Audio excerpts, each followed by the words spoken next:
Maple Drive. Oh. Look, Casanova, if you'd like to continue being my co-pilot, you'd better get in early tonight. Remember, tomorrow you've got to take your annual physical, and the last time you took it, you were out till 4 in the morning, you almost flunked.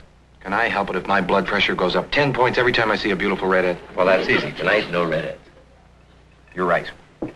And just in case I can't trust myself, Wendy, I want you to hold my little black book. Okay. Hey, Danny, you better have a roll. Please. Hey, here's a girl that lives right next door to the one you took out last night. Huh? Her address is 402236. Maple Drive's a swinging street.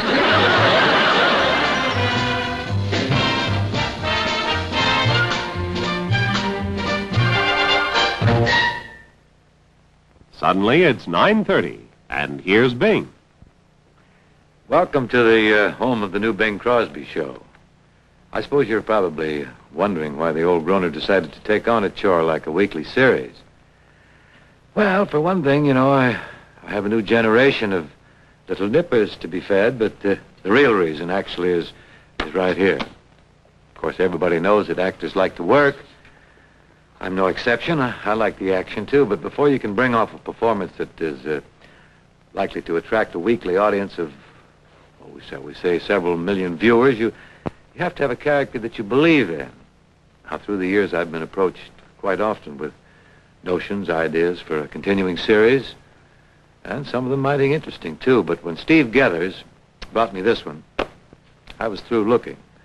You probably know that Steve is the well-known playwright and the producer who is responsible for many of the top episodes of The Farmer's Daughter, successful show last year. Well, I'm happy to tell you that Steve's going to be producing our show. Now, the main character is a fellow named Bing Collins.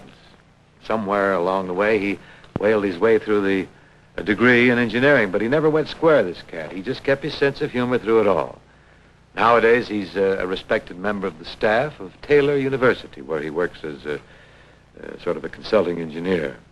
Mrs. Collins has a musical background of sorts, but her chief chore is raising her 2 daughters. Joyce is in her teens. Her sister is a 10-year-old enfant terrible named Janice. Sound familiar?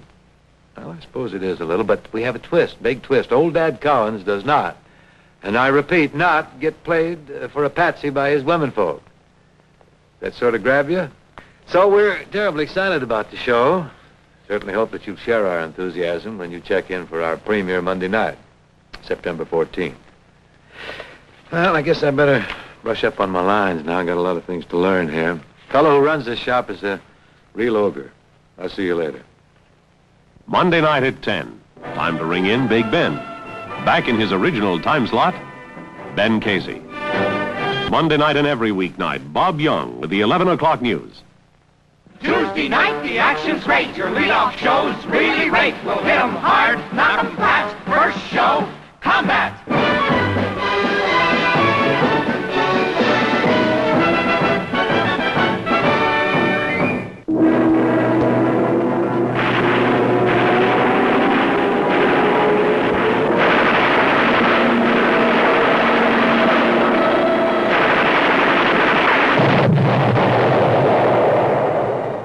Hello. I'd like to say a word about Benchley Athletic supporters.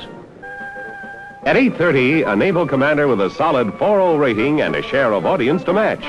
McHale's Navy.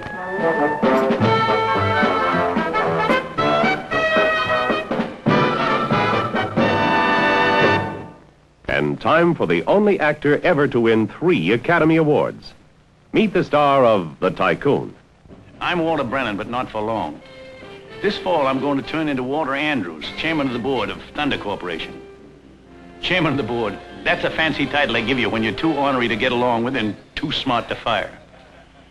Now, my colleagues are top businessmen, and they know how to get things done by the book. Well, I wrote my own book. It's a loose leaf model. Makes it easier to put in new pages. Memo, Storm Paper Products. Attention, Ken Milliken, Advertising Department. Subject layout for billboard campaign.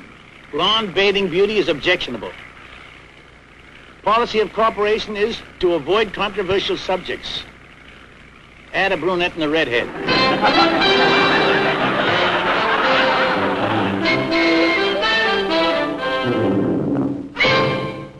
At 9:30, you'll see the first half of an exciting television first. 8 million people bought this book. Many millions more saw the motion pictures. Now, some of the most familiar and powerful characters in American literature are recreated in a moving new television series, Peyton Place. Hello, Doctor. Well, this seems to be quite an evening for constitutionals. Constance, I'd like to have you meet Mr. Michael Rossi. Michael, this is Mrs. Mackenzie. How do you do? How do you do? Mr. Rossi is the new principal of Peyton High School. May I offer my congratulations? Thank you. I understand the man I'm indebted to is Matthew Swain. He broke the tie in my favor. Matt, you didn't. I'm sorry, Mr. Rossi. I thought Elsie Thornton was the sentimental favorite. How did you find it out? Well, it's a small town. I guess news travels fast. I don't know what we're doing with a newspaper in this town. The only town in America with one newspaper and 10,000 reporters. Listen, I was just going to go get some coffee. How about you and the doctor coming along? I'm sorry, Mr. Rossi. I have some other things to do. Perhaps some other time. Good night. Good night, Good night, Doc. Connie. Good night. Divorced? She's widowed. Is she unattached? Completely. What's wrong with the men in this town? Well, there aren't very many unmarried men in her age bracket, and those that have tried haven't been able to make a dent. I wouldn't be stepping on anybody's toes, then. Would it matter? No. Playing Constance McKenzie as Dr. Swain, Warner Anderson. Michael Rossi is played by Ed Nelson. Allison Mackenzie by Mia Farrow. You know, you could fit in. You are not a bad-looking chick. Well, that's it.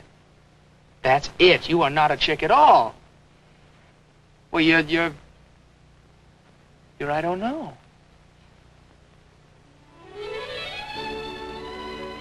What are you? I don't know. Twice each week on ABC, you'll go beneath the placid facade of this New England town and see the turbulent emotions, the hidden human drama that plays behind the quiet of Peyton Place.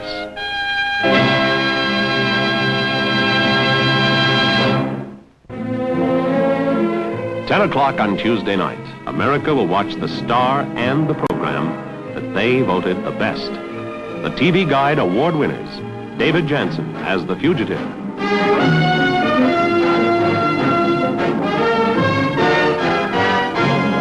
Be a great day, hooray for Wednesday. Wednesday night comes alive with the family who must have stockpiled more rating points than anyone else in television. The Adventures of Ozzie and Harriet.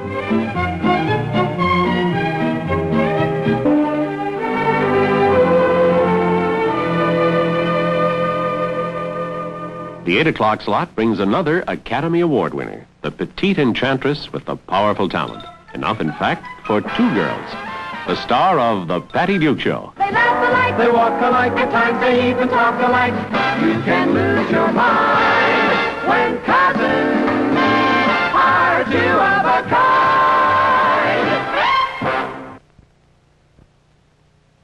It's 8:30, and that's time to swing with Shindig.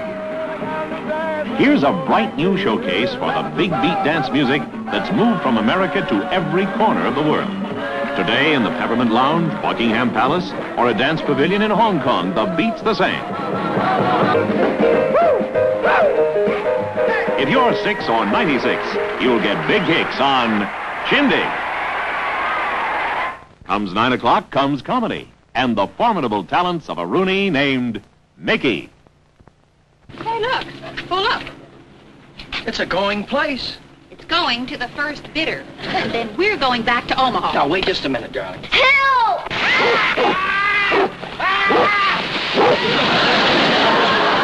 Please. Soaking people not belong in lobby. Oh, well, I'm Mr. Grady. I'm the new owner of this place. Ah, Mr. and Mrs. Grady. Been looking forward to meeting you. I, Sammy Ling, your manager. How do you do, Mr. Ling? Pardon my wet hand. This is my wife, Nora, my oldest son, Tim, and my youngest son, Buddy.